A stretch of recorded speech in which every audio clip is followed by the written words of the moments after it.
ಬೆಂಗಳೂರು ಗ್ರಾಮಾಂತರ ಜಿಲ್ಲೆಯ ಐತಿಹಾಸಿಕ ಹೆಮ್ಮೆಯಾದ ದೇವನಹಳ್ಳಿ ಕೋಟೆ ಇದೀಗ ಮತ್ತೆ ಸಾಮಾಜಿಕ ಜಾಲತಾಣಗಳಲ್ಲಿ ವೈರಲ್ ಆಗಿರುವ ವಿಡಿಯೋದಿಂದ ಮತ್ತೆ ಸುದ್ದಿಯಲ್ಲಿದೆ. ಹೌದು, ನಿನ್ನೆ ಬೆಂಗಳೂರಿನಿಂದ ಬಂದಿದ್ದ ಸೈಕಲಿಸ್ಟ್ ತಂಡವೊಂದು ದೇವನಹಳ್ಳಿ ಕೋಟೆ ವೀಕ್ಷಣೆಗೆ ಬಂದ ವೇಳೆ ಕೋಟೆಯ ಮೇಲ್ಭಾಗದಲ್ಲಿ ಅಸಭ್ಯ ವಸ್ತು ಪತ್ತೆಯಾಗಿದ್ದು ಕಂಡು ಆಶ್ಚರ್ಯ ವ್ಯಕ್ತಪಡಿಸಿದೆ.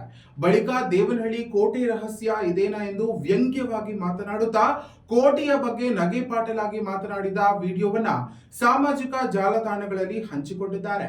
ಕೋಟೆಯ ರಹಸ್ಯ ಎಂಬ ಶೀರ್ಷಿಕೆಯಲ್ಲಿ ಹರಿದಾಡುತ್ತಿರುವ ಈ ವಿಡಿಯೋ ಇದೀಗ ಭಾರಿ ವೈರಲ್ ಆಗಿದೆ.